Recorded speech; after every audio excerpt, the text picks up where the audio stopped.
सूर्य की सतह का तापमान 5600 डिग्री सेंटीग्रेड है और उसके अंदर केंद्र का तापमान 1,50,00,000 डिग्री सेंटीग्रेड है। सूर्य की अग्नि ज्वाला 1 लाख किलोमीटर की ऊंचाई तक उड़ सकती है। यदि सूर्य को अंदर से खोखला कर दें तो उसके अंदर 10 लाख पृथ्वी समा सकती हैं और एंटारेस नाम के नक्षत्र के अंदर हमारे 3 करोड़ सूर्य समा सकते हैं।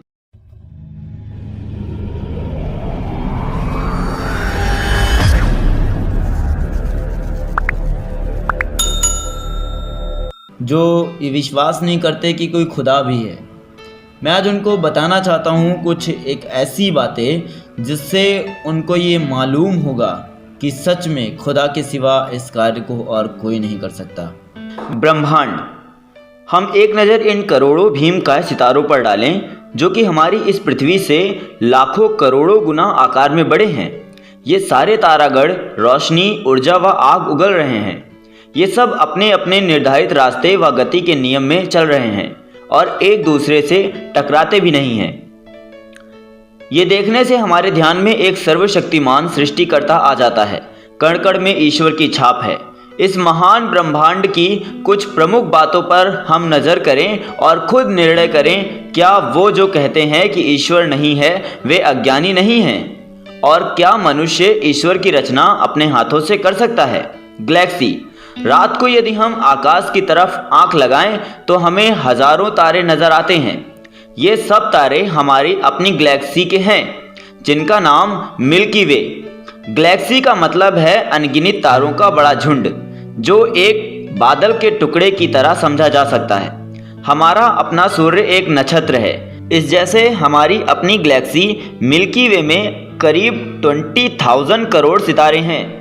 आज के टेलीस्कोप आँख की देखने की क्षमता 10 लाख गुना बढ़ा देते हैं। अपने ब्रह्मांड की नाप करने के लिए हमें एक बड़े स्केल की ज़रूरत है और इसे हम लाइट ईयर के नाम से जानते हैं। लाइट अथवा प्रकाश की किरण 1 सेकंड में 300,000 किलोमीटर की दूरी तय करती है। एस्ट्रोनॉमर नक्षत्र वैज्ञानिक दूरी नापने के लिए इसका इस्तेमाल करते हैं। प्रकाश की किरण चांद से धरती तक पहुंचने में 1 मिनट 3 सेकंड लेती है। ये दूरी 354,000 किलोमीटर है। सूर्य से धरती तक पहुंचने के लिए प्रकाश की किरण 8 मिनट 3 सेकंड लेती है। लाइट ईयर का एस्ट्रोनॉमी में बहुत इस्तेमाल होता है, जिसका मतलब यह है कि 300,000 किलोमीटर प्रति सेकंड की तेजी से प्रकाश एक साल में कितनी दूरी तय करता है। दूरी देखें तो 96,000 करोड़ किलोमीटर होगी।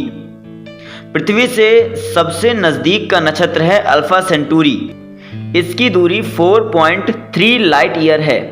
वैज्ञानिकों को अनुमान है कि हमारी अपनी एक गैलेक्सी में 20,000 करोड़ नक्षत्र हैं। बहुत से हमारे सूर्य के प्रकाश के या उससे बड़े या छोटे हैं। हमारी एक अपनी गैलेक्सी की लंबाई 1 लाख लाइट ईयर है, जिसका मतलब है कि अगर हम 300,000 किलोमीटर प्रति सेकंड रफ्तार से चलेंगे तो हमें मिल्की वे गैलेक्सी के एक कोने से दूसरे कोने तक पहुंचने में 1 लाख साल लगेंगे और सबसे नज़दीक की दूसरी गैलेक्सी एंड्रोमेडा में पहुंचने में 330,000 साल लगेंगे। याद रखें कि मिल्की वे जैसी करोड़ों अरबों गैलेक्सियां हैं जो 20,000 किलोमीटर प्रति सेकंड से ज़्यादा की रफ्तार से चल रही हैं, पर आपस में नहीं टकराती हैं। देखने में आने वाली कम से कम 10 अरब गैलेक्सियां हैं। ब्रह्मांड का कहीं अंत नज़र नहीं आता है। हमारी अपनी गैलेक्सी मिल्की वे के आकार को समझने के लिए हम एक तुलना करें और सूर्य को एक सुई की नोक बराबर समझें तो हमारा सोलर सिस्टम यानी पृथ्वी, शनि, बृहस्पति इत्यादि जो हमारे सूर्य के चारों ओर घूमते हैं एक बड़े कमरे के आकार में आ जाएंगे और सबसे नज़दीक का नक्षत्र अल्फा सेंटूरी हमसे 40 किलोमीटर दूर रहेगा और हमारी गैलेक्सी मिल्की वे की लंबाई 960,000 किलोमीटर होगी और चौड़ाई 96,000 किलोमीटर होगी और इसके अंदर 20,000 करोड़ सुई की नोक के समान चमकते हुए सितारे होंगे। पृथ्वी के चारों ओर का वातावरण हवा और ओजोन गैस की ऊपरी परत हमें आराम से जीने देती है और सूर्य की किरणों के साथ आने वाली खतरनाक किरणों को रोक देती है। सूर्य की सतह का तापमान 5600 डिग्री सेंटीग्रेड है और उसके अंदर केंद्र का तापमान 1,50,000 डिग्री सेंटीग्रेड है।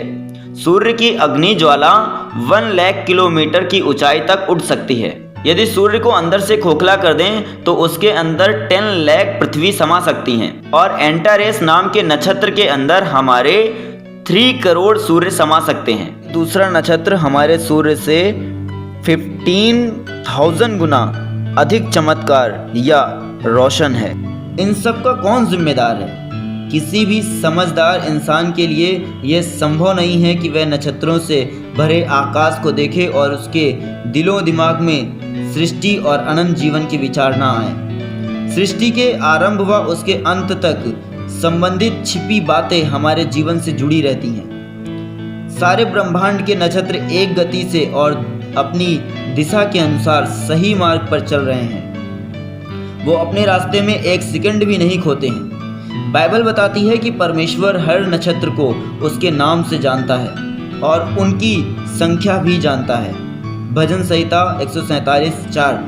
इस प्रकार परमेश्वर को कितना महान व सर्वशक्तिमान सृष्टिकर्ता होना पड़ेगा जिसने एक असीमित ब्रह्मांड की सृष्टि की है। तो मेरे प्रियो, आप खुद समझ सकते हैं कि खुदा है या फिर नहीं। इसका जवाब हमें कमेंट बॉक्स में ज़रूर दें। God bless you all. Thanks.